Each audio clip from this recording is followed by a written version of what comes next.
is episode 266 of the Seahawkers podcast. I'm Brandan Schultz of the Military Seahawkers, and joining me, my good buddy and Montana Seahawker, Adam Emmert.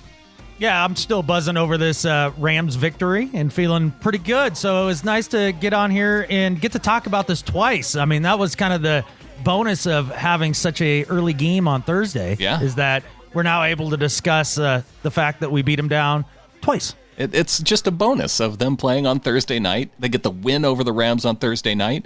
But I have to tell you, Adam, out of all the things that I've heard over the past week, it's the Seahawks fans and anybody else. The first thing when I walked in and saw Anthony Knockreiner in the radio studio this week, he's like, oh, well, good thing Greg Zuerlein missed that field goal, so you guys won. There were so many other things that happened in that game. Jason Myers missed a field goal. The Seahawks missed an opportunity to put it away. I'm not going to dwell on one missed field goal and be like, oh, well, the Seahawks should have lost. Yeah, I mean, let's look at it in terms of, okay, so the Rams have won the division the last 2 years. Well, heck, last year I could peg probably 3 losses on Seabass. Right. And that makes it so then we're now the winner of the division. So everybody has their ups and downs with kickers. Yeah, it just happens. Like kicker losses happen. It's not like it's so fluky that you can write it off. Like it happens quite often, actually. Yeah. And not only that, but if you're like, well, good thing Zuerlein missed a kick. Well, maybe they shouldn't have freaking false started right before that and gone back an extra 5 yards. Yeah, it wasn't a false start. It was a delay of game, wasn't it? Delay of game. Okay. Yeah. Well, there you go. Well, pre-snap penalty. How about that? Yeah. And then be like, oh, well, we just got unlucky. Well, anything over 40 yards. Shoot, you see kickers missing extra points now that they've moved the extra point yardage back in these past years, and having those plays come into, factoring relatively significantly into games. Oh, for sure. I don't know. It's just one of those things where, fine, Rams fan, you want to be, well, all three of you, if you want to be, all negative Nancy about us winning that game, then sure, that's probably what you point to. It's Rams fans is fine. It's when Seahawks fans are negative Nancy about the win. That's what's bugging me. Yeah. Well, I think some of that has to do with the fact that it wasn't a dominant win. Sure. But the idea of whether or not the Seahawks deserved to win that game. You know what I mean? Just because the Rams gave it to us at the end, that we somehow aren't deserving of that win? Well, we thumped them around most of the game. The score was closer than the actual performance on the field, especially in the first half. I mean, the Seahawks really did have a chance going into the last 2 possessions of the second half to put some distance between them and the Rams and keep this game from being at all interesting. So, I mean, they were thoroughly outplaying the Rams for the first half. Second half was about dead nuts even. Jared Goff came out. They had some adjustments, and he got his yards. Congratulations. And Russ went out there and was incredibly efficient and closed him out. So we beat him for a half. We tied him for a half. And so then we win. Like, they deserved the victory. The Seahawks deserve the victory, of course. Yeah. So I want to go back since, you and I covered a lot of this in post-game. You came on the Field Goals podcast. We did the post-game show there. But we get to cover it twice again here in the bonus part this week, Adam. As I've gone back, I've gotten the Steve Raible calls from this game. So not only can we relive this win, but we can do it through the glorious voice of Seahawks radio announcer Steve Raible. Let's go back. Let's start with one of the plays that set up the Seahawks' first touchdown of the night. I don't know if a lot of people are covering this play in particular, but it was a long downfield play to one of Russell Wilson's new favorite targets, Will Dissly. Here comes the pass rush. Russell has a lot of time. Now he can step up. Now he's going to throw. Wide open. Dissly makes the catch inside the 15-yard line. Russell scrambling to his right. Will Dissly somehow came wide open, running across the field left to right, picked up 36 yards and a big first down. Officially called 38 yards and 81 yards receiving on the day. He had 7 rushing yards from the shovel pass, and I don't even know if that was Will Dissly's most impressive catch of the day. Was that the over-the-shoulder catch? No, that was the one where it was a deep crossing pattern, and he was on the right sideline. DK Metcalf actually was lined up on the right side of the formation, and he goes out. He runs about 15 yards or so deep, and as Russell Wilson rolls out to the right, the defender who was on Dissly comes up to cover Metcalf, who was the short option, and leaving the deep safety with Will Dissly, and opens that up, and Russell Wilson able to go deep down the field to Dissly. Yeah, okay, now I remember. It's been a few days, yeah, okay? I know. Like, some of the bigger plays you don't quite remember, and sure, that was a nice catch, but to me, like you said, not his best catch of the day. The over-the-shoulder catch going up the seam on the left side. Holy smokes. That was a thing of beauty. I mean, Russ drops it on his face mask. I mean, it was perfect. It was perfection. The concentration to hold on to it after it, bounces off of his face mask a little bit. Yeah, I mean, for a blocking tight end, he has some hella good hands, man. He does, and it's coming in handy against, dad joke of the day. Good job. Yes. Totally unintentional, too. But because you have those receiving targets, you're wondering who is going to be the number 2 guy, with Lockett clearly being the number 1, and that looks like that number 2 is Will Dissly. It certainly does. I mean, you mix in a little DK Metcalf there. You saw Jerron Brown with a catch finally, instead of just blocks in the back. That was cool. Yeah, that's nice. Yeah, Tyler Lockett is obviously the guy who stepped in for Doug Baldwin, and that's something we didn't talk a lot about in the post-game recap is we all kind of wrung our hands a little bit over, well, who's going to make those spectacular third down catches and bail Russ out when he's running around and have that sort of working relationship that Doug and Russ had. And it's turned out to be Tyler Lockett by a mile. And people are really starting, I think, finally to realize that Tyler Lockett's a great player in this league. And you combine him with Russ, and it's a dangerous combo. Yeah, not just the third down plays, but also some plays on first down. Luke Wilson in motion on the left side. Russell, play fake. Steps back, has time, still surveying the field. Now he rolls left, now he scrambles, now he's going to throw to the back of the end zone, reaching up, making the catch. Did he get his feet in? He did! Touchdown, Seahawks! The littlest guy on the field climbed the ladder, kept his toenails in, and Tyler Lockett put 6 on the board for the Seahawks from 13 yards out. My favorite part of this call is just noticing the point in when the inflection of Raible's voice goes from calling a routine play to calling a spectacular play. And it's right in the middle of, I think, zone, of end zone, when he realizes that Lockett has the ball and it's a catch for a touchdown. Yeah, that's actually going to drop in that tiny little bucket and right into Lockett Lockett's was hands. Incredibly well covered. The defender was right there in front of him. Yeah, I mean, he was covered. I mean, incredibly well covered. That's giving a little too much credit to incredibly average Eric Weddle. Well, I think Weddle was kind of holding up as he reached the sideline a little bit. Had he actually run through the out of bounds marker on the sideline there, I think he probably would have gotten in the way of the ball. Well, he probably thought that it was being thrown away as well. Sure. I mean, really, to be, I guess, fair to Eric Weddle, who, one of the most overrated players in the league. Yeah, you've been on Eric Weddle for a while now. I have been off of Eric Weddle for a while. That's the whole point. I mean, back, 2-3 years ago when they're taking Earl Thomas and comparing him to Eric Weddle and being like, well, Eric Weddle's the better player. Really? Like, I've never seen it. I've never understood it. Is he a very solid safety? Sure. Is he amazing? Absolutely not. And Tyler Lockett made him look stupid, and that made me very happy. Just that play seemed to be a bit of a backbreaker for the Rams, too. Like, that just totally deflated that defense. The funny thing about your disdain for Eric Weddle, it's not just because he's a Rams player. This goes back years and years before he was even with the Rams. Charger. Yeah, we have back when he was a Raven and back when he was a Charger. Yeah, you followed this his entire career. Right, and it's not that I have disdain for him. Like, I'm fine with his incredibly average play. Like, that's good for him. He's a solid safety. But my disdain is for all the people that trip and fall over themselves, like just lauding the guy as if he's one of the top safeties in the league when he hasn't been for at least 5 or 6 years. I don't get it. Well, we've talked about Tyler Lockett being a target. You mentioned this next player as being probably the number 3 guy, either Chris Carson or DK Metcalf being Russell Wilson's third favorite target, and he was looking for Metcalf as he burns Marcus Peters on the way to the end zone. Russell play fake, drops back, gonna throw it deep. Got a man, it's Metcalf, he's out there, touchdown, Seahawks from 40 yards out.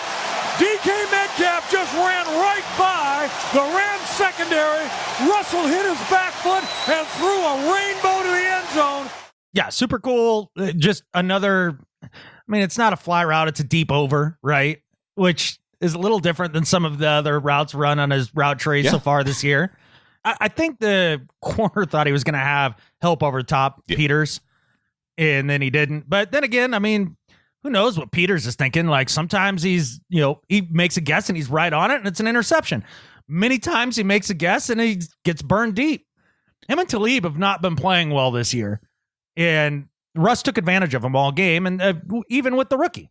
And maybe it was the fact that he doesn't run that particular pattern very often. Maybe he thought he was going to the left corner, and then when Russell rolled out to the right, maybe he thought he didn't have anything to really worry about in terms of Metcalf. So I haven't broken down the tape on that specific play. I just know that it was Metcalf all alone in the end zone and a great pass from Russell Wilson. Yeah, it was a good pass from Russ. It was an easy throw for him. I mean, it was. I mean, all he had to do was just lay it out there and let Metcalf run underneath of it. Like he does, because he throws the best deep ball in the game. I mean, it's been settled now. We can all agree. It is easily the best deep ball in the game. And I'm still kind of just in awe a little bit of the season Russ is putting together and the way that he's taken quarterbacking to the next level. And then not only that, but finally for the national media through the course of the week to finally catch up and be like, oh, yeah, he actually is great. Oh, yeah, he should be in the MVP conversation. How about that? Well, and look, I mean, do you want to talk about that real quick? Because I've got some thoughts. What is there? What else is there to talk about in terms of his MVP candidacy? Well, the fact that everybody's just like, well, it's Mahomes, and then, Russ, sure, we can talk about him, but it's Mahomes. And they're just like, it's Mahomes. There's no debate. And that frustrates me, because to me, like, most valuable player, right? Yeah. I mean the word valuable, I mean the value, right, to your team. Sure. Let's say you took Mahomes off of the Chiefs and you replaced him with Alex Smith. Yeah, Alex Smith, Gardner Minshew, just anybody that's just dead nuts average. Yeah. Right? They're probably still undefeated. Or at least close, maybe one loss, right? So you're like a wins above replacement type of guy. You're into that stat. No, I'm just into, there's a lot of talent around Mahomes, and like you can get a mediocre guy in there. I mean, look, you saw Alex Smith do it, 2 years ago with that team, and they've only become more talented. And like he led them to the playoffs and with the win even. Mm-hmm. And I'm just not sure that the distance between what that team can achieve with Smith and Mahomes is all that different. You take Russell Wilson off of the Seahawks and you take somebody like Alex Smith and plug him in there. Are they 4-1? I sincerely doubt it. I bet you they're 2-3. Right. Oh yeah. I mean, the amount that Russell brings to the table for this team is far superior to Mahomes. And I just to write in Mahomes because he can put up a little bigger numbers because he's got maybe a little more talent around him on offense is freaking lazy. It's lazy by the national media, and it pisses me off. Speaking of those game-winning type of drives, that's what we've always referred to, or I think you are the one to pick up on this first, is the stat, right? Yeah. The game-winning drive stat. When it comes down to the fourth quarter, your quarterback has the ball. Can he drive down and put your team in the lead in the fourth quarter and get the win? That's the stat. Game tying or game winning drives is the stat. And they always show it like as a quarterback's getting ready to go and try to accomplish a stat. They show the stat. And Russell Wilson now has 25 of those in his career, which ties him with former Seahawks quarterback Dave Craig. Oh, there you go. How cool is that? Where does it put him among active players? I imagine it's like him and Tom. No, you know what? There's actually quite a few players ahead of him in the NFL right now, because you have Yeah, Tom isn't even the leader. Drew Brees is the active leader with 49 game-winning drives. Tom Brady, 44. Big Ben, 42. So all three of those guys have been in the league twice as long as Russ. Correct. And a couple other guys who have been in the league a little while, tied for 9th overall among all players, active or inactive, Eli Manning and Matt Ryan. I don't know that they earn those ones. They are in the top 10 of NFL game-winning drives, Adam. Huh. Matthew Stafford is at 13 with 34. Phillip Rivers with 31. And then the next one on that list, Russell Wilson with 25. Interesting. I wonder if just past Andy Dalton. How's that for a name on that list? You know what you would do here if you were a stats nerd and you wanted to make this an advanced stat? Uh-huh. You would take their success percentage in those situations, right? Like not just how many you have total, but compared to the opportunities that you've had to get it done, right? Sure. I wonder where that would all shake out to, because I mean, the Seahawks have been one of the top teams in the league when it comes down to winning games by less than 7 points. I mean, it's what we do. It's Pete Carroll's philosophy. Keep it close, keep it close, keep it close. Be more mentally tough with a better attitude going down the stretch and win it in the end. That's it. That's how he wants to play. I wonder if that would add or detract from Russell Wilson, because he's had so many opportunities in the fourth quarter, if he's had more than other teams just because of the style that Pete Carroll likes to play. I have a question. How many seasons has Russ had a losing record as a quarterback? 0. Oh, so you're saying year in and year out, he does it more often than he doesn't? No, but I'm saying in the fourth quarter when it's close. Yeah. So to get those wins, would you not have to execute in the fourth quarter to get those wins so you don't have losing seasons? My guess is he's gotten it done far more often than he hasn't. Oh, sure. Yeah. So I bet it would do, if anything, it would raise him up in those situations. So Russell Wilson tied for 26 overall, and that's, again, among active and inactive players in the NFL. If he gets one more, goes up to 26, he'll be tied with Boomer Esiason at 25. So 26 all-time when he's only 8 years in. So out of all active quarterbacks, Andy Dalton's the next closest guy who came in 2011 and has one fewer than Russell. Yeah. That's weird to see Dalton in there. Well, I mean, even a blind squirrel finds a nut once in a while. And then of other guys, because so many of those players are, 2009, 2008, and lower. Cam Newton came in 2011, has 17 is all. Okay. And that's it out of the top 100. Again, because I'm not into the stats thing as much as other folks. Like eyeball test, I feel much more confident with Russell Wilson coming back than the vast majority of quarterbacks in this league right now. Well, even Dave Gregg. I mean, it took him an 18-year career to amass that number. And quite a few times where he didn't come through in that situation, maybe just fumbled instead. Joe Montana, who you'd expect, who, maybe he doesn't have that many because the 49ers always had much bigger leads, but he only has 28 on his career, tied with Jim Kelly. Yeah, I think they should invent a new stat. They should do a percentage, stat success. There you go. Mm-hmm. Somebody success rate. But give some credit to Adam for coming up with that when ultimately that stat does become available. Yes, because it'll be one of the stats that mattered, a lot like you posted on Facebook the other day. Yeah. The stats that mattered in where Russell is just dominating in those categories. Dominating in touchdowns, number 1 with 12. Interception percentage, 0. No, touchdowns don't matter. Oh. I thought that was the one that mattered the most. That's why I put it up on top. Oh, right. Sorry. I forgot. Points are the name of the game. You're right. Not yards. You won't find yards on that list of stats that matter. No. Although Russell is top 10. Just, Hooray. All right. I mean, Jared Goff had over 500 yards in this game. He did, yeah. And, 500? What did you say? I think he had 500 yards. Didn't he? Nonsense like that? He had 395, I think. Oh, all right. Well, Clinton Bonner had said something like in the Ring of Honor. I thought it was somewhere around. Oh, yeah. You don't trust. Maybe it was 412. Something like Clinton. that. It was. He had 395 passing yards. Okay, so he had a crap ton. The Rams had 477 total yards on the day, so they did beat the Seahawks in terms of yards, but, we count wins by points and not by yards. So, and, another thing that the Seahawks won was turnover battle in this game. Yeah. And the Rams coughed it up twice, and one of them was on this play here. Receivers to both sides. This time Gurley gets a handoff, stutter steps, and Bobby Wagner is there to meet him. Inside. Ball is out. Did they strip the ball out? The ball was out laying on the ground. The Seahawks say they have it.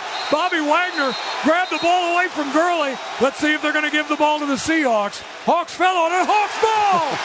They stood up Todd Gurley, and all of a sudden the ball was just laying on the ground. And the Seahawks came up with it. It looked like Clowney may be at the bottom of the pile. It is Jadeveon Clowney. Bobby Wagner just yanked that ball out, and the Seahawks dodge another bullet from this high-powered Rams offense. And this was a critical moment in the game because this was the drive where the Rams were responding after the D.K. Metcalf 40-yard touchdown, and they just went right down the field. Yeah, they hand it off to Gurley. He gets 1 yard. But then 3 straight plays. A Goff pass to Reynolds for 12 yards, a Goff pass to Woods for 17, and then Goff throws it to Kupp for 25 yards. And that gets him down to the red zone on the 20-yard line for the Seahawks. And they force the fumble from Todd Gurley as Jadeveon Clowney and Bobby Wagner have to fight for who actually wins that particular play. Yeah, well, either way, I know that Gurley lost. Right. And really, Gurley lost all night in the sense that the Seahawks really did shut down Gurley in the running game as a whole. And I don't know if you've noticed this over the course of the week here in the league. The teams that ran the hell out of the ball were much better than the teams that can't run the ball. Yeah. And it was interesting to see that just looking at, say, Monday night with another NFC West rival with the 49ers. Ran the hell out of the ball. Mm-hmm. And what did they do to the Browns? They stopped the run. Seahawks were able to do that against the Rams. And they're really able to do that against almost every team because they're actually built to do it. Like, that's the philosophy. I mean, really, the downfall of the Rams in this game was the loss of those 2 guards in the offseason and Whitworth getting older, their right tackle getting older, just taking a step back. And they're just not the same team up front. And it showed all night. You get Goff rattled a little bit. He's still able to get you down the field between the 20s. But then when he gets down into the end zone and the pressure's on, it's when he starts making mistakes. And we really were able to just rattle him all night. And at the end of the day, it's a win. And I think it's something that should give Sean McVay pause. I mean, the league is kind of caught up to this nonsense, and they've caught up to Jared Goff. Yeah, just 1 passing touchdown on the day for Goff, and it was Gurley runs to get the ball in the end zone twice, and they had to settle for field goals in those other situations. So winning inside the red zone, it came down to the red zone scoring of the Seahawks in this game. They were much more dominant inside the red zone than the Rams were, and you saw that even on the particular play that put the Seahawks ahead in the third quarter to David Moore. Russell now from the shotgun with Carson in the backfield. 3 receivers near side. Quick throw near side. David Moore makes 1 man miss. He is in. Touchdown, Seahawks. A 10-yard touchdown strike on the smoke screen near side to David Moore. And Brian Schottenheimer, he gets the award for great play calls on that drive. And the execution was simply perfect. And the Seahawks are a PAT away from taking the lead. The Seahawks get the PAT, go up 21-20, and then the lead changes, 4 different times throughout over the rest of the game. An exciting game overall. I mean, I definitely felt the ups and downs and roller coaster that a fan does, but just always had faith Russ was going to lead us back. And I mean, it's a good win, and I'm really excited about the idea that, I mean, once the Niners do lose, because they are, I mean, they can't play crappy teams every single week. I mean, maybe they can, but, that's what they've done to this point. I mean, this win really propels ourselves going forward to taking control of this division. And it was an encouraging game coming off a short week against a team that had owned us the last 3 times that we played. You can see the progress the team's making, and it's fun. It's really fun. It's fun knowing that now the Rams and the 49ers have to face off in this next week. So one of those 2 teams are going to lose. Either the Seahawks are going to, be able to continue to stay ahead of the Rams, not knowing we expect a win against Cleveland, but, we'll get into that too. But The 49ers could also, it almost doesn't matter which one of those teams wins or loses, because either way, it benefits Seattle in some way. I honestly am rooting more for the Niners to win that game. Yeah. Just because it would knock LA back to 3-3, right? At that point, that would be a massive hole to dig yourself out of. I mean, that really does put you behind the 8 ball. And then we've got our 2 opportunities still coming up against the Niners, and I feel very confident in those opportunities. Plus, I mean, I don't know which week it is that Jimmy G is going to go down, but he's gonna. One of them. Yeah. Yeah. So we aren't into predicting those kinds of things, but it'll happen. I'm not rooting for it. I'm not rooting for it. It's just it's a statement of fact. I would prefer, let me put this on record. I would prefer that Jimmy G stays healthy and we just beat the Niners straight up. Yeah. Going down the stretch here. But just the fact of the matter is he's never put together a healthy season. And I just don't see it happening this year. Like, I just need to see it first. It's kind of Aaron Rodgers-esque. Rodgers is always getting hurt at some point during the season. And, whether or not it's bad enough to take him out of the game or he can fight through it, Jimmy G hasn't really shown that he can fight through any types of injury. Well, because I think for the most part, they've been really significant injuries. I was going to say, nobody's just fighting through an ACL. No. Like for a season. Like, that's not happening. All right. Well, a couple other highlights from this game, of course. We're going back. Okay. Well, we have to get in at least all the touchdowns, Adam. Oh, okay. This game was just like forever ago, and I'm looking forward to the Browns, man. Okay. Like, it was an exciting game, but like I'm really excited to go and kick Baker's ass. Like I'm really excited to talk about that. Okay, well, let's talk about that. Let's move on to the Browns, or as maybe we should also refer to it, the Sheldon Richardson revenge game. Sure, right. As revengey as Sheldon Richardson can be. I mean, we talked just a teeny little bit about the Browns, and you're like, well, on that defensive line, who do you fear other than Garrett? Who do they have up the middle? And like maybe your answer would be Sheldon Richardson, but I remember Sheldon Richardson like playing on this team. And I remember like when he was here and then when he wasn't here and how nothing changed. Like he's not a guy that I look at that scares me at all. So no, I'm not worried about the Sheldon Richardson revenge game. And I don't think you are either. No, it was just, I was trying to think of a guy who was could kind of dominate the interior for the Browns, and that was the only name that I could come up with. But saying he's a guy, he's kind of been just a guy so far. He really has, and I mean he has been the last couple of years. There's a reason why we decided not to pay him. There's a reason why the Vikings didn't decide to pay him, and now he's a Cleveland Brown, where he can go and watch his career die. So, is there any other pass rushers to worry about on that defensive line? You have Olivier Vernon, who's actually leading the team in hurries in the game, but Garrett leading in pressures, total pressures with 19, Vernon with 16, and then the only other guy to have double digits through 5 games is I can't even pronounce his name, Ogunjobi? I mean, no disrespect, I'm sure he's a fine player, but I have no idea how to pronounce that. I'm sorry. We just need more guys like Denzel Ward on the team. Well, you were asking about Olivier Vernon, and my question is it still 2019? Yeah. And not like 2015? Because if it is, then I'm not worried about him anymore because he's ancient. His prime was about 4 years ago. Right. So I don't worry about that so much. I mean, I think my biggest concern is just Myles Garrett lining up across Fetty again and again and again. That concerns me greatly. But Russ is moving in the pocket better than ever. And the thing about it is why would I be overly concerned about the Cleveland Browns defensive line when I just watched the Seahawks go out and defeat the Rams against their defensive line with the best defensive lineman in the game, along with a couple guys who aren't scrubs, in Aaron Donald and company. Right. I just, color me cocky, I guess, but I'm just not afraid of that. Well, and it's hard to be afraid of it, too, when, how many times are the Seahawks going to need to throw the ball when we watched the 49ers third-string running back, and I guess I probably shouldn't say that with Breida because he doesn't play like a third-string running back, but he just happens to be the 49ers third-string running back just running all over the Cleveland Browns defensive line. Yeah, I don't think Breida's considered their third-string running back anymore, even as guys get healthy. Yeah.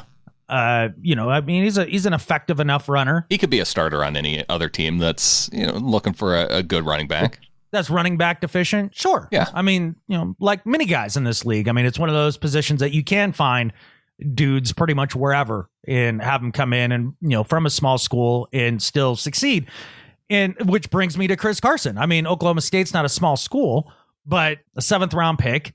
And had a guy 80 carries his senior year at Oklahoma State. So it's a guy who wasn't on really anybody's radar.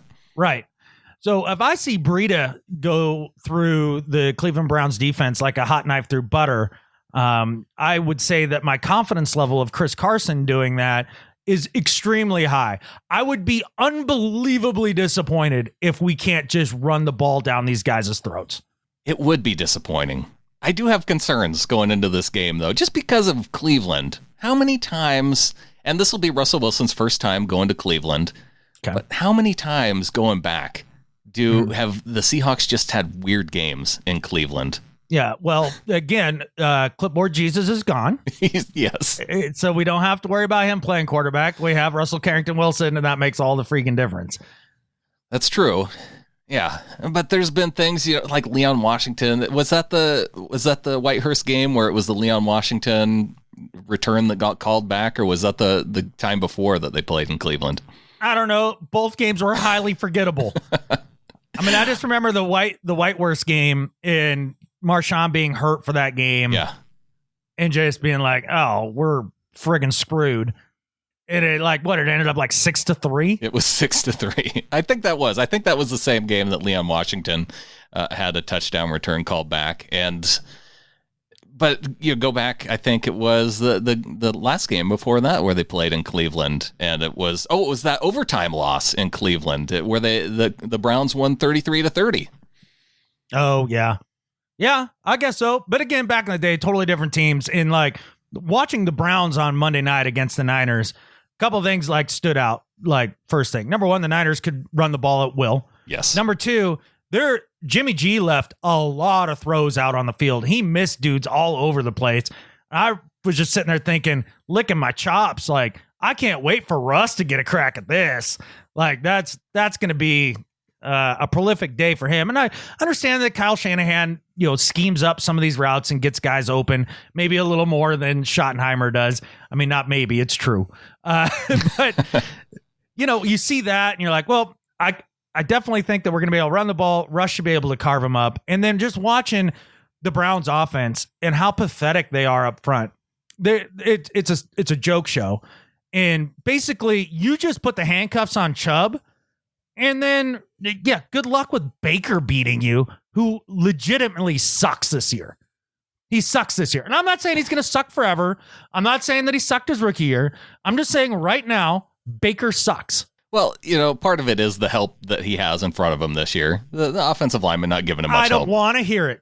I don't want to hear it because I watched Russell Wilson do it, with a shaky offensive line for year after year of his career. Oh, sure. And now everybody's like, oh, well, Baker has a crappy offensive line. Well, isn't he the guy that was supposed to come in and be more Russell Wilson? Wasn't that how he was billed? Yeah. Well, sorry, your average athleticism doesn't get you out of trouble out of the pocket, and you're not the greatest in-pocket thrower. I mean, everybody raved about his accuracy. You know what his completion rate is right now? Gosh, I don't know. 55% and change. Wow. 55. That is abysmal. Remember that draft and I sat there and was like, I don't know about this guy, but I really like Josh Allen. Well, he can't hit the ocean of 5 yards, Josh Allen. He's terrible. Guess what his completion percentage is this year? 62%. That's better than Baker. 8 picks on the year. He leads the league in picks right now. Wow. I mean, just overthrowing dudes that are wide open. Baker has regressed. Yeah. And people are like, well, I mean, Freddie Kitchens will get it figured out and everything. Or, it's Freddie Kitchens' fault. Well, okay, if it's Freddie Kitchens' fault, wasn't that the same guy who, unlocked Baker last year? That's why he became the head coach. Right. And now Freddie Kitchens sucks, and now that's why Baker sucks. See, I just don't quite get it. Either Freddie Kitchens is the guy that made Baker good, or he's not. What is it? The other thing about the Browns, heavily penalized team, 48 penalties on the year already for 423 yards. I tend to think of Seattle as a highly penalized team, but they have 37. They're 11 fewer than the Browns. Yeah. That's like a game's worth. Hey, after the first 2 weeks, they've gotten it under control. the Seahawks. I mean, they're still going to get some boneheaded penalties. That's fine. It's part of the way we play. But it's better. And the Browns look incredibly undisciplined. One of the things that I do wonder about going into this game, though, is their two top corners, Greedy Williams and Denzel Ward, have been out since, I think, week 3 this year, and they're listed as questionable going into this game. If they get those two back, that could really help their defense. Oh, I can't wait for the rookie Greedy Williams to come back. Missed another Marcus Peters with his boom and bust kind of play. Russell Wilson will eat him alive. I'd just be looking his way all game. Well, Ward's kind of having a little bit of a sophomore slump, too. Well, yeah. I mean, there's nobody in the Browns secondary that you look at and be like, oh, there's a player. Nobody? Give me one. I'm trying to click and come up with one. I mean, even at, like, going through and looking at the roster, you're like, I mean, there's just not a guy that stands out as like, oh, he's up and coming, or, just somebody that. Well, Demarius Randall. I mean, him and Eric Weddle can have a lunch in the mediocre safety lunchroom. They can have lunch together. Yeah, the high price guys that didn't stick with their original team that drafted him. There you go. Where was Randall before? He was in Green Bay. Oh, okay. Yeah. Yeah, we all know that Green Bay secondary was a vaunted juggernaut. Randall had a good year last year with Cleveland. Yeah, he's okay. He can play. I mean, he's okay. I'm not trying saying to pick out their best player, Adam. I picked out the best one. What else do you want from me? Nothing. Just admit that, like, this is prime for pickings for Russell Wilson and company. I mean, I don't know. Just watching the Niners just dissect them was fun to watch. Now, is there a difference between the Niners and the Seahawks defensively speaking, taking on that Browns offense? And I would absolutely argue yes. The 49ers have a better crew when it comes to pass rushing. They just do. Yeah. But that doesn't mean that Ansah and Clowney and company can't dial up at least enough pressure. The Seahawks may not have a lot of sacks, but they have been harassing the quarterback with regularity. And Clowney has been disruptive. And it'll be enough to fluster Baker. Yeah. And that's all you have to do. You have to get pressure on Baker Mayfield. His passer rating under pressure. I know we've talked about this in the pick show, Adam, for the first few weeks. I feel like it gets worse every time I look at this stat. Baker Mayfield's passer rating under pressure this year, 22.3. So I'm not an expert in these areas. Is that bad, Brandon? I think it's bad. I think 22.3 is actually worse than if you just dropped back and threw it into the ground when you got under pressure. Yeah, I was trying to set you up there. It's not just bad. It's abysmal. It's like worse than bad. It's about as bad as it gets. I mean, yeah. I just think that Baker didn't take the time in the offseason to get better. And to be honest, I just don't know what his ceiling is much higher than where he's playing right now, considering his physical limitations. He doesn't have that great of an arm. He's not incredibly accurate. He's not an above average decision maker. He's not very fast. I mean, I think that's the one thing that's really caught up to him. And it was something I thought coming out of college. Being an average athlete, you can't run around and do Manziel things and expect to succeed as an average athlete. And these guys are better than him. These defensive linemen that he's trying to outrun.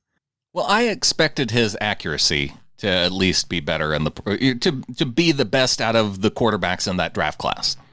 And I think that's why he went number 1. I probably would have picked Rosen out of all those guys if it was just straight up accuracy. Yeah. More accurate than Darnold, more accurate than Allen, more accurate than Lamar, more accurate than Baker. I mean, I just watching Baker's tape back at Oklahoma. I mean, it was that Lincoln Riley scheme him up, have him wide open, and all you got to do is just run around and chuck it out there. Like there weren't too many wow throws from Baker. Yeah.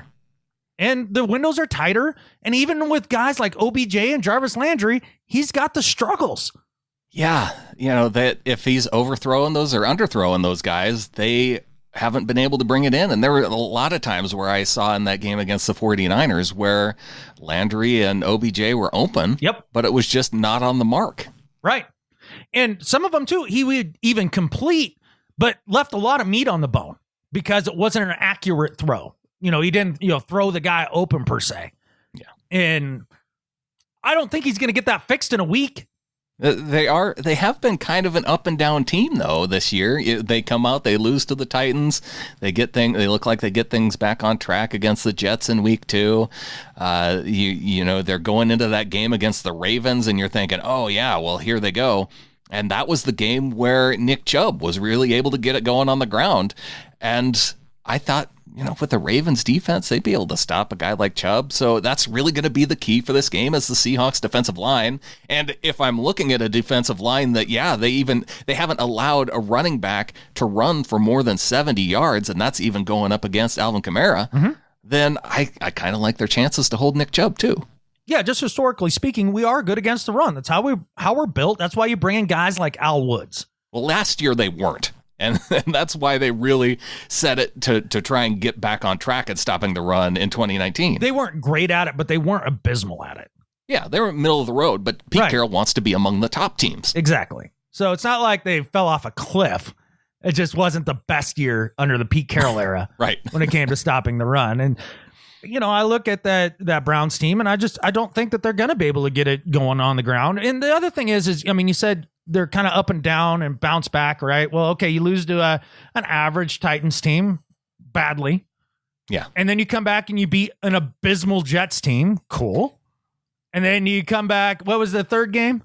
The third game was the Rams on Monday night, where they kept it kind of close, but not able to get the job done inside the red zone in a couple of those games. I think they would have, they probably should have beat the Rams, to be honest, if they have just a little bit better night. Yeah, but they didn't, so they lost against a team that we beat. Yeah. And then you're like, well, then they bounce back against the Ravens, and, that defense like, people keep talking about the Ravens defense as if it's good. Like, I haven't quite figured that one out yet. I don't think the Ravens defense is all that great. I don't think it's been all that great for the last 2-3 years. But just because they've got Ravens on the side of their helmet, everybody thinks it's Ray Lewis and Ed Reed out there still for some reason. I mean, I guess that's how Eric Weddle continued to be overrated for so long, playing on that Ravens defense. Everybody's like, oh, well, he's a Raven. He must be good. No, like the Ravens defense isn't that great. Yeah, looking at their past games, if we're looking at the Ravens defense, they held Miami to 200 yards, so that's not a big deal. Hooray! And the Cardinals to 350, which, that's... Again, hooray! Kyler Murray's second game. And against teams that are actually kind of good, the Chiefs and the Browns, they've given up over 500. Seattle feels like one of the teams that is on that cusp of, some people still look at us as, well, they beat up on the bad teams and, it's tough sledding against the good teams.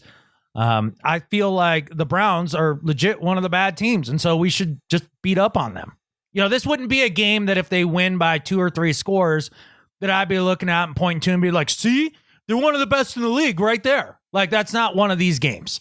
Like, they should just beat them, and then that's that. Well, it is a road win. Road wins are important. It is. And, a road win here would put the Seahawks at 5-1, which is something that they've only done in 2013 and 2003.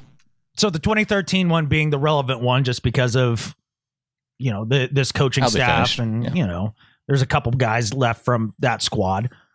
But this is not 2013. And what was it when we were 3-0? People would be like, well, last time they were 3-0 was when they won the Super Bowl. Like, stop it. Totally different situation. Because I don't feel nearly as good about this defense. No. As I did about 2013. I mean, oh no, in 2013 we knew that was a Super Bowl defense. But now it's different. Now it's the offense that's it's Russell Wilson that's leading this team. So I don't think we can really have a comparison to previous teams because we've never had Russell Wilson be this dominant as he's been showing us so far this season. I would completely agree. I mean, out of all the different units on this team, I definitely believe in the offense a lot more than the defense. This defense is pretty okay. I mean, they're the better of some of the average defenses, and I think they've got room to improve. I truly do. And this could be a game where you start to see some of that. I mean, man, this is a great game for Trey Flowers to end up with a pick or two. I'd imagine they'd be throwing at him all day. Yeah. And I like his chances there. Gosh, it's not like people aren't throwing Shaquille Griffin's way. And I don't think of Baker Mayfield as a guy who's going to avoid throwing, when you have Beckham and when you have Landry, I don't think he's going to avoid throwing Griffin's way. Oh, I doubt it, because he's cocky as hell, man. Did you see the article that came out today about Baker and how like a lot of the NFL veterans in the league just can't stand him because of how freaking cocky he is? Yeah. Is that why Sherman decided to throw him under the bus for not shaking hands, even though he did? I'd heard there was a quote from another defensive player on another team who had won a Super Bowl. And he said, well, he acts like he's won 10 Super Bowls and he hasn't won Catfish! Right. And it's true. Yeah, I think that's just part of the way he is. And yeah, that's part of the reason why I've never been able to stand the guy. But going back to one of the things you said about throwing Trey Flowers' way, gosh, I hope he'll get an interception because he's over. I know. I know he's only in his second year, but it's time. Yeah, it's time for Trey Flowers to get his first interception. Yeah, he needs to get off the schneid here. At some point, I feel like he has to become the type of corner that can make a play on the football and not just. I feel like he's playing safe. Oh, absolutely. He's playing the Pete Carroll system to a T in terms of don't get beat deep. And he's like, I'm just going to do my job and call it good and not take any risks and just keep us in the game and Russ will bring us home. I mean, that's what he's doing. And part of the reason why the defense back in the day during Russell's early times would take more chances is there wasn't quite that belief in, well, Russ is just going to go out there and get it done in the fourth quarter. I mean, they were still learning that about Russ, and he eventually proved that out as something that he does on the regular. But I think the defense was more willing to take chances then. And maybe this is a difference, too, between the way Ken Norton coaches up the defense compared to Gus Bradley. Maybe. But with Pete Carroll being the guy who is all about the ball, I feel like now that Russell's kind of in that groove, now that the offense, Carson seems to have his fumbling issues under control, 2 straight games without any problems, Russell Wilson taking care of the football so well, why not take some chances on defense? And, if you do get beat, that you have that ability to come back, but go after the football more. Have Tedrick Thompson, maybe now that he has the pick in that game against the Rams, maybe we can start seeing those ball skills that we've heard so much about out in practice from all of the defensive players that talked up Tedrick Thompson so much. Yeah, I got a lot I need to see from T2 yet. I mean, just on game day. I mean, that's great that he's practiced well, and it's great that, he has these physical attributes that apparently make him a great candidate to be a starting safety in this league, but I need to see it put together on game day. And there just hasn't been all that much that has pointed towards his success. I just haven't seen it yet. I'm still waiting. That'd be great because McDougald is really holding his own out there. And the weakest link right now is free safety. So you were the one, Adam. You were the one giving me the hard time in the post game after Tedrick Thompson gets the interception, and I still was kind of dogging him a little bit, saying that he was, I'm not totally sold on Tedrick Thompson, even though he got the pick.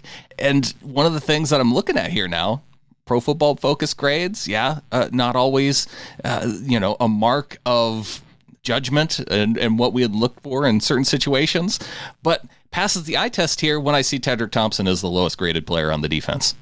No, there you go. It's one of those things where looking at the stats, there's nothing that you could point to and say, he's given up a ton of completions because he's not taking a lot of penalties. He just has 1. He has 2 missed tackles on the year. That's not terrible. Yeah, but he just hasn't made plays. No, not really. I mean, it just hasn't shown up yet. And again, our buddy Jared, our Broncos friend, on this last road trip, on our work trip, we were talking about this, and I'm complaining a little bit about the safety play of the Seahawks. And he's like, you know what? I don't even want to hear it. You had years and years and years of Cam and Earl. And these guys aren't Cam and Earl, okay? Like, you got to recalibrate your expectations. I just want 2 Bradley McDougals. That's okay. To clone Bradley McDougall, put him next to himself, and to have 2 of those guys, pretty good guys. Are we sure that hasn't already started? I think they may have already started the McDougall cloning experiment back at the VMAC. There's like a room that's like roped off and like you can't go and see. See, if you cloned Earl Thomas, people would notice. If you clone Cam Chancellor, people notice. Yeah. If you clone Bradley McDougall, it goes under the radar. There you go. There he's what a lot of those prepper people call like being the gray man. Like if you go out and like everything has gone haywire and like, you know, you're not wearing anything flashy. You're not like yoked and jacked. You're also not big and fat, you know, like, you know, you just kind of look like a dude and like everybody will pay you no, never mind. Bradley McDougall is the gray man of strong safeties and he's the perfect candidate to clone because, you know, he plays slightly above average, which is fine right now. I'll take it. That's all we need. That's what I want. Yeah. All right, Adam, what do you say we take a break? Now that we've determined who the gray man is among the Seahawks defenders, take a little break, come back, and we'll get into our Welcome to the Flock segment, get into some Do Better and Better at Life. I guess I better find a Do Better and Better at Life then. Okay. You have the entire break to do it. It'll be fine. All right, cool. Getting into the second half of the show. Adam, we're talking about the Browns, talking about the Seahawks. I mentioned the fact that the Seahawks on the road, getting 3 wins on the road would take them to 5-1, and you know how that went back to 2013, how it went back to 2003. 3-0 on the road, though, that's something that hasn't been done in a long time. Oh yeah, 1980 was the last time the Seahawks went 3-0 to start the season on the road. So basically, we were both 1 year old. we were both. Well, let's see. No, we were 1. There you go. About 18 months. About 18 months. Yeah.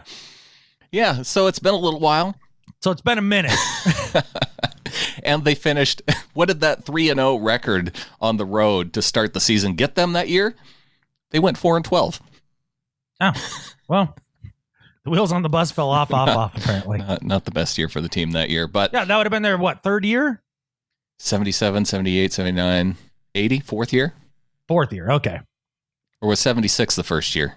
Well, that's what I was trying to figure out, like, because I think they were incepted into the league established in 76, yeah. There we go. Yeah. There's the word. And then I would imagine they'd have played their first game the next year. I don't know. It was before I was born. It would be a really tough thing to figure out, to try and come up with that particular date. You know, a lot of work would have to go into just finding out exactly what year they did play their first game. Right. Like Google? Yeah. It was 76. Oh, okay. So it was their 5th year. 5th year. Yeah. All right. And where was I? I don't know. Talking about a old school stat about a team that, you know, isn't this team now. Yeah. That doesn't really matter. You love those historical stats. I do. I like looking that stuff up. I just couldn't care less. Just let me have this part of the podcast, Adam, I bring some Seahawks history to the show. That's fine. Go right ahead. It's fine. I just don't know how excited I can fake. You know, how much of that I can fake for you about that. Okay, how about their last 18 10 a.m. Pacific kickoff starts? They're 12-6. 12-6. There you go. Cool. 67% winning percentage. Yeah, that's great because that whole 10 a.m. start crap doesn't matter. It doesn't anymore. We're over it. And that's why I'm bringing that's why I'm bringing this up now, because that was an issue in the Holmgren era. We're totally behind that now. Don't say it was never an issue, because Mike Holmgren never got that crap figured out. Well, he may not have gotten it figured out, but it wasn't because of the time zone. It was because of something else. That's a bunch of hogwash. I can't stand the whole, they have to go across a couple time zones. Cry me a catfish river. You know how many times I have to go across like multiple time zones and wake up at the butt crack of dawn and at like 4:30, be in the middle of 5:30. And you know what I do? My job. I just go and I do it, and I'm fine because I'm not a wuss about, a little bit of jet lag in a couple of time zones. It's so hard. Thank God Pete Carroll blew that out of the water. Yes, thank you. See, give him some credit. God. Well, how about we give our executive producer some credit this week, Dustin Mock, for executive producing this podcast.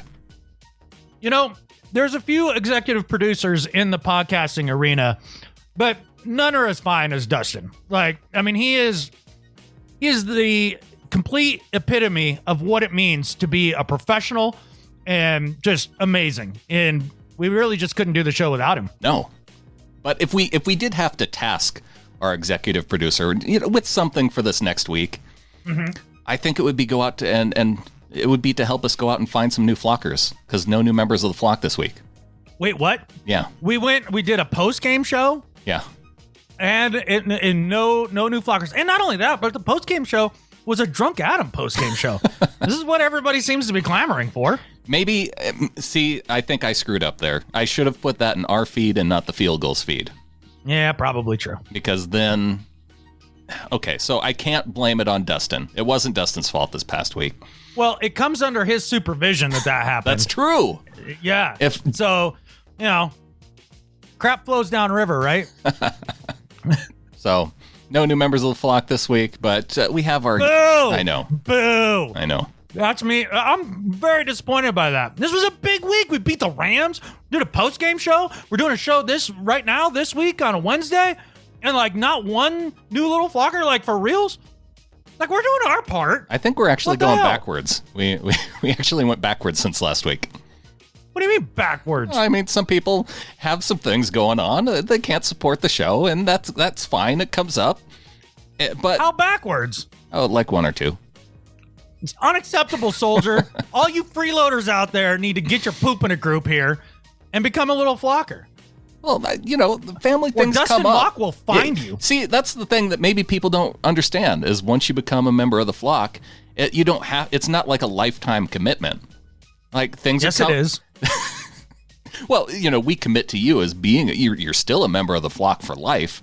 Right. So that's what we need to let people know. Become a member of the flock, try it out for a month, and if you don't like it, then you can back off a little bit. You're still a member of the flock, but right. you at least you got the feeling of what it means to support an independent podcast, and just take in how that makes you feel.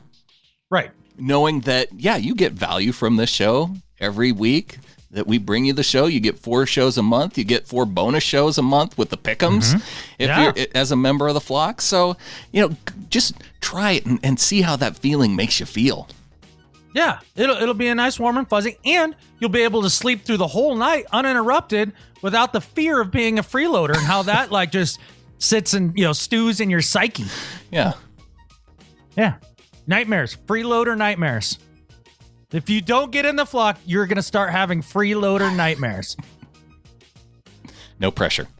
No pressure. I mean, it's just your sleep, which is like a third of your life, so don't worry about it.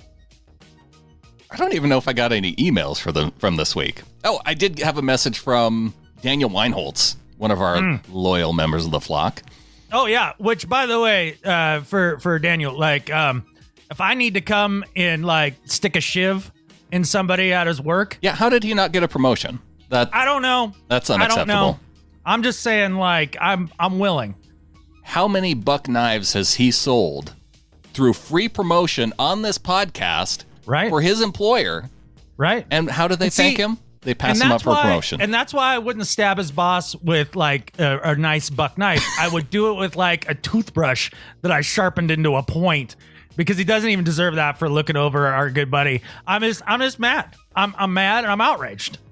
Yeah. Would you have whittled down your shiv using a buck knife? No. I'd probably use a dirty butter knife or something like that, just so that there'd be some extra infection on it. Because it's like a poison dart. It's not just the initial puncture wound that gets you. It's the staph infection that follows. So you don't stab them with a rusty butter knife. You use the rusty butter knife to whittle down the shiv.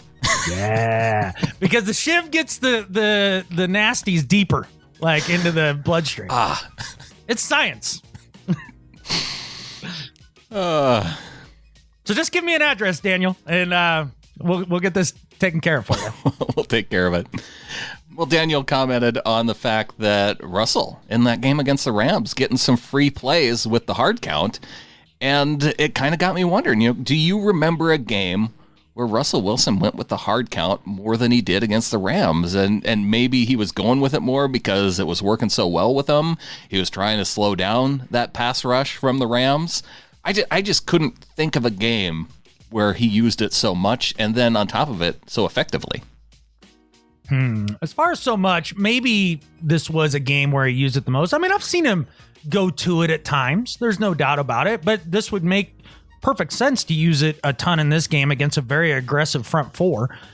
With that said, as far as him using it effectively, I remember winning an NFC championship game on a hard count in an offsides and a bomb to Jermaine Kearse. So the most effectively, I don't know. We went to a Super Bowl off of one. So, yeah, just something to think about. I definitely remember that particular play. It wasn't as much of a statement of effectiveness in terms of overall what it meant to a particular game. It just, I think he had 2 or 3 times where they jumped over the line and he got a free play out of the Rams this game. I would say that it is true that it's something that he did with more frequency in this last game than usual. But I think it's a reflection on him really getting to that point where he has quarterback mastery. Yeah. I mean, that's an aspect of the game that you try to do. I mean, Aaron Rodgers does it to all sorts of people, right? Been doing it for a couple of years. He's been doing it for a little while. Yeah. Well, some people who had some pick'em mastery this last week. Mike's winning season, getting the win at 12 points this week. 4 teams with 12 points, and it was Mike's winning season that got the tiebreaker. He picked San Francisco and the Browns to go 24-14, 38 total points. He was the closest to the 34 total points scored in that game. Oh, wow. Well, good for him, man. I don't know about the 12 wins. I mean, I only had 7, so... I had 11. Man, I just looked. Huh? You had 11? I had 11 last week. God damn it! And I almost switched my pick to pick San Fran over Cleveland, and I would have been among the top 5 if I would have done that. So I can see one mistake here in my picks. Like I'm pretty sure I picked New Orleans, but yet I was down for Tampa Bay. Oh yeah, well you screwed that up. I guess, but I mean. Cincinnati screwed me at home. The Bears screwed me. I got Oakland. I had Oakland as my risk pick. The mustache didn't come through for me. Yeah, that didn't help me either. I mean, good Lord, Phillip Rivers and the Chargers lost to the winless Broncos. I told you, in the pick show, Adam, I said I had a feeling about the Broncos, and you're like, no chance. The Broncos get that win. Yeah, well, I should have talked to our Broncos fan friend Jared beforehand, because he's like, "Oh yeah, this is totally a game that we win and screw ourselves out of a real draft pick." Like this is one of those, like, we're gonna go on a 5-game winning streak for like no reason, and then finish the year like 6-9 or 6-10. But yes, a big congrats to Mike, and because he is a member of the flock, he gets a better prize with the Paul Allen induction to the Ring of Honor. I figured, I have one last PGA jersey patch, to go along with a tiny pieces of Seahawks stuff, a Matt Hasselbeck piece of jersey, and a football card. Sweet. Well, there we go. See, the tiny pieces of stuff is really working out well for us. Yeah, remember, and you can go to tinypiecesofseahawksstuff.com if you want to listen to our show. There you go. Nobody will understand why that web address is what it is, except for the few of you that have been listening for a while. Seahawkers podcast is probably a little bit easier to type, but tinypiecesofseahawksstuff.com, that works too. Okay, I'm due for a better week on this pick'em stuff next week, man. Yeah, I'm due. I've had 2 bad weeks in a row. I was going to try and give you some solace and say that, well, at least with the Yahoo League this year, we're dropping the worst week. But you had your worst week last week, the week before last week. So that's exactly right. Yeah. So maybe I'm on the upswing? Yeah, you would hope so. Yeah. And if you want to catch the results, you can go to SeahawkersPodcast.com/pick'em. The results are posted there. And, I guess I better give out getintheflock.com because maybe I haven't been saying that enough on the show the last couple of weeks. If you want to get in the flock, and you can get the bonus shows, you can get the pick'em results at getintheflock.com. There you go. That's a way for us to take responsibility for the fact that... nobody got in the flock this last week, I guess. Should we just take one for the team? Be like the anti-Baker? Maybe. Yeah. Okay. I don't know. It still feels more right in my soul to blame everybody else. Maybe that's why it takes 2 years, because, I'll skip shows where I don't say it, and yeah, that's why. We can take some ownership on this. Yeah, maybe. Yeah. All right, Adam. What do you say we get on to some do better and better at life? All right, Brandon. My do better this week is for Ziggy Ansah. Oh. But you want to know why? Yes. Because I haven't really noticed him on the field. Oh, yeah. At all. We were all sitting here waiting. Oh, once Ansah comes back and we get Collier back. I mean, really it should be for Collier and Ansah. Because, I mean, we're like, oh, we got Clowney. Once those other guys get back, we're going to have a pass rush. Da-da-da-da-da. This is going to be great. Yeah. Guess what's happened when he's come back? Diddly squat. And it's unbelievably frustrating to me. And then you get quotes like this from Clowney talking about him and Ansah talking in the locker room. And he says, quote, "That's the funny part.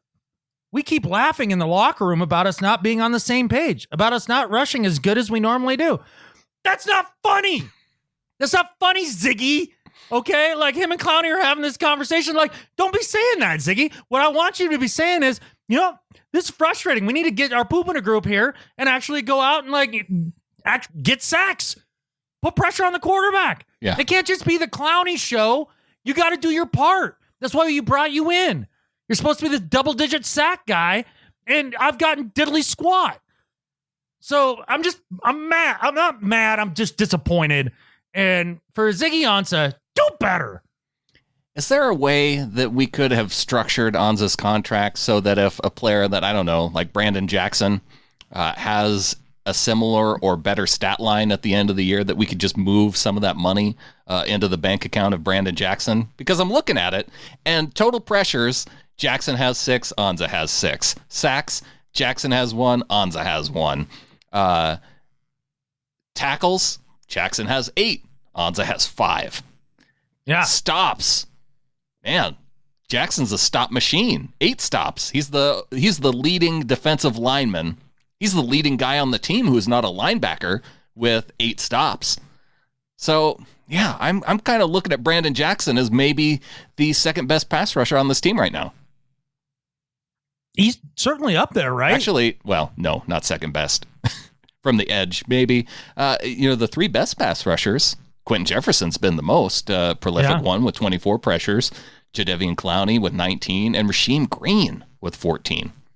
It's been nice to see him step up his game a little bit. Yeah.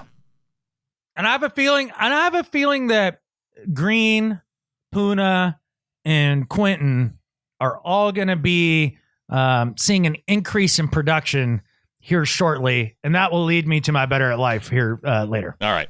Well, my do better this week is for, let me set this up a little bit, because if you didn't see the Steelers game this past weekend, you probably heard about how in that Pittsburgh game, the cart wasn't working to get Mason Rudolph off the field. And, do we need to have a backup cart? How many different carts do we need to have in place for, Mason Rudolph to get off of the field? And so he doesn't have to walk off under his own power after they take off his face mask and he's looking kind of goofy. Man, give me a break. Yes. Okay. Everyone was saying that he shouldn't have been allowed to walk off the field. I think those people were right. But for everybody saying that they needed to have a backup option, they have 2 backup options. One, they have the little cart on wheels that, rolls out of the ambulance. Like in and out of an ambulance? Yeah. A stretcher? That was on the field. They had that stretcher on the wheels on the field right next to him, and they didn't put him on it. So I wonder if it has the little hard tires rather than like the balloon tires, like aired up tires. Yeah. Because I think that would make a difference on the turf. That'd be my only thing that I could think of on that. Okay, but it was out there. I think I'm leaning towards your second option here. I don't know what it is, but I think I have a guess. Yeah, they have the actual ambulance that they bring onto the field. You and I have been to games, Adam, where they actually drive the ambulance onto the field, and it's not like Heinz Field is some old stadium where they wouldn't have built the tunnels wide enough to actually bring a vehicle on the field, unless it was built. Well, Heinz Field is known for being kind of a swampy mess, like having terrible drainage, and maybe the ambulance would have gone out there and just gotten stuck. Like they need more like an off-roader, you know, to go out there, like a 4-wheel drive ambulance. But on top of all that, there's a third option, Brandon. Well, the actual, stretcher board. The stretcher with the handles? Yeah. That that they use in a combat zone where you just get like 5 guys to hold on to it and like walk them off the field? Or soccer players. That wasn't an option? That's the third option. Yeah, see, there's so many options. But that was, for people who are clamoring for a motorized vehicle, that then an actual ambulance works as the motorized option. So, you know what? The thing is, when it comes down to it for me, they had like 15 guys who looked like doctors standing around Mason Rudolph on the field, evaluating him. If he's okay to walk off the field and they think it's okay for him to walk off the field, I trust their judgment. I don't need to get on the fact that they need, multiple options for carts to have backup carts in case of a cart goes down. Right. There's plenty of other options. The wheeled option was right there on the field next to him. He didn't use it. So anyone whining about how he didn't have a motorized cart to get him off the field, do better. Well, here's the question though. Like, nobody checks to see if the cart's working, like at the beginning of the game. The reason that they said the reason they gave it wasn't working, it was operator error. Operator error on a golf cart? You mean out of the 2 pedals they couldn't figure it the catfish out? So when I think of a golf cart and operator error, there's a couple different things going on. You either didn't turn the key to the on position. Or the little transmission thingy? Or you didn't put it in forward. You didn't switch it over from neutral to forward. Those are the 2 things. Those are the 2 things that can go wrong when operating a golf cart. Do you think maybe they just forgot to hook it up to the charger? Well, they didn't charge it? I bet those are gas powered. I doubt it. Yeah? I don't know. It seems like the electric option would be the foolproof one. Okay, well, I guess it could have either been not charged or out of gas. But that's not operator error. No, that's preparation error. Maybe you're just putting it on the operator for not preparing. Maybe, man. I don't know. That's just pathetic all the way around. It was pretty bad. It was a bad look having Mason Rudolph walk off the field. It was, especially since, you could tell he wasn't there. No. Like with that goofy grin. It was a little like Kuechly when he got that huge concussion. Yeah, and he was kind of crying coming off the field. Yeah, and you could tell he just wasn't there. Like he was just out of control of his emotions at the moment. It was weird, man. He dropped like a bag of bricks, dude. Yeah. Yeah, that was and I wouldn't call it a dirty hit on Earl, but it should have been flagged, and Earl needs to come in a little lower. Yep. Yeah, all those things, right? Yeah. Earl was contrite about it after the game too. Yeah, I don't think over the years I've seen Earl hit big, right? Yeah. He's never hit to like permanently injure somebody. Right. That's never been his goal. That's not who he is. He's not Vontaze Burfict. No. Right? Yeah. Did he actually appeal that suspension? Have we heard? And he lost it. Yeah. Oh wow. Okay. Yeah, he's out for the year, and I hope that's forever. That's pretty steep though, 12 games. No, it's not. This guy's a habitual offender. He does this crap year in and year out. Yeah. He's trying to get somebody like permanently paralyzed. Like he literally plays the game that way, and I've got no room for him in this league. Yeah. Like I just don't. Like I watch everybody else play this game, and sure, occasionally they may have, the hit like Earl did against Mason Rudolph, right? But what is this, the 12th, 13th, 15th time with Burfict? He's a dirty player and a dirtbag I don't need in this catfish league. See you later. That hit on Doyle, it was pretty dirty because you've been told over and over not to go in with the crown of your helmet. And he saw Doyle getting up, and he had the right to tackle him because nobody had touched Doyle. But rather than, just putting him on the ground, he lowers the crown of his helmet right into Doyle's helmet. Yeah. That was messed up. He's a jerk. But 12 games seems a little steep to me. I guess just when, all the games, forever games. Yeah. That's how many games he should have been suspended. Forever games. It'll be his last year with Oakland, and I guess I'd be surprised if somebody actually picked him up. All right. Let's not talk about negative things anymore. Let's talk about some positive things. Let's close this out on a positive note. All right. My better at life than Skip Bayless this week is for our general manager, John Schneider. Why? Because he's got the cavalry coming for this team when it comes to the pass rush. And as 12th Man Rising, one of their articles pointed out, he doesn't even have to make a big move to get it done, because it's gonna happen without him lifting a finger. After we play the Browns, guess whose suspension has been lifted? Jarran Reed, a man who had over 10 sacks last year, 20-odd some quarterback pressures, a guy who gets pressure up the middle.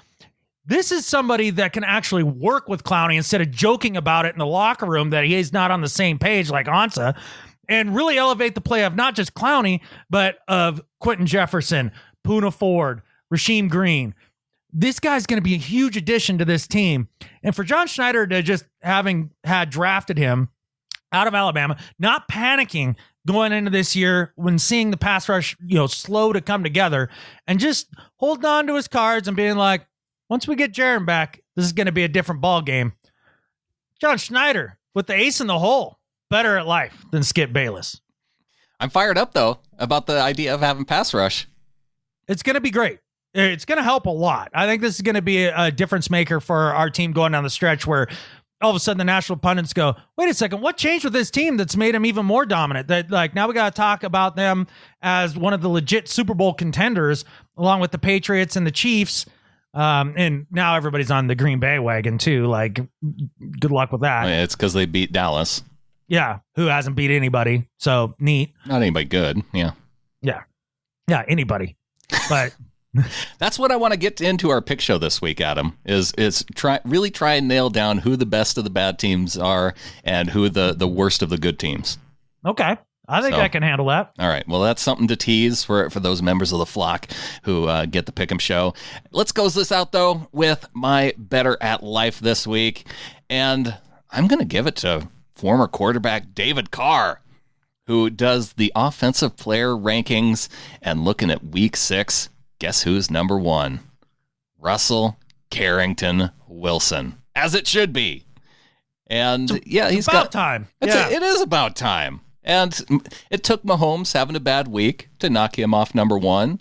But there are other options out there. Christian McCaffrey having a great year with the Carolina Panthers. You got Alvin Kamara having a great year with the Saints. Dalvin Cook. I would put, I don't know how he doesn't have, wow. Does he not even have Deshaun Watson in his top 15? I'd put Watson up there. Yeah. I mean, he's played pretty good ball for a team that's going nowhere.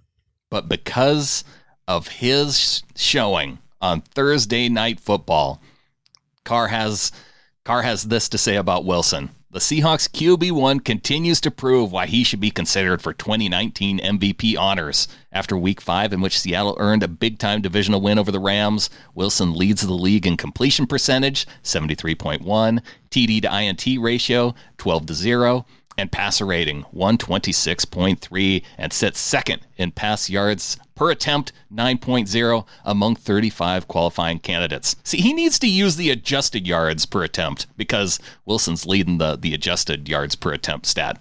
Yeah, don't care. It's still killing the league in touchdown to interception ratio, things that matter. Yeah. And for Russell Wilson, for leading the league in stats that matter, and right. for David Carr recognizing it and for putting him in at number 1 in his offensive player rankings, David Carr, better at life than Skip Bayless. I've always respected David Carr. I think that his career didn't turn out as well as everybody maybe had hoped for when he was drafted number 1 overall. That poor guy got obliterated on the Texans. I put that on the Texans organization. Yeah, I mean, he was tough as nails and really did give it his all. I mean, I don't know that anybody... I think if you had put Tom Brady in that situation, the result wouldn't have been that much different. I mean, you have to have time to throw the football. At least some. Yeah, that was tough. Coming in, first year expansion team and just getting hammered. And it's tough. I wonder if you go back... I wonder if there's stats on the most quarterback hits over like a 3-year stretch run to start their career, if there's anybody who took more hits in their first 3 years than David Carr. I actually think that there isn't. Like, I think I've seen that before. Like, that's a legitimate... Okay. Yeah. Because that would... That would match up to the eye test. Yeah, absolutely. Well, he did. That third season was the closest that he got to a winning season with the Texans going 7-9. But yeah, that's too bad. But you know what? He can feel better knowing that, yeah, while his career, it didn't quite work out for him as a starting quarterback, but now he has a better at life than Skip Bayless trophy he can put up on that mantle. We Absolutely. might need to mail him his better at life than Skip Bayless trophy. There we go. And you know what? He does a good job as an analyst overall. I do enjoy his commentary. I think he's a smart guy. And, even though he played for the Niners, I think I can forgive him for that. It was just 1 year, though. Yeah. But at least he's finally recognizing, from a national platform, the greatness of Russell Wilson. Because Russ really is, man. This is fun to watch. Appreciate this, guys. I mean, we could have about a 3-year run here of peak Russell. I think this might be just the start of it. Mm-hmm. And, we get to see it next week against the Browns in Cleveland, where he goes and he steals Baker's lunch. And I can't wait. I can't wait either. And with that, there's only one thing left to say. Go Hawks. Go Hawks.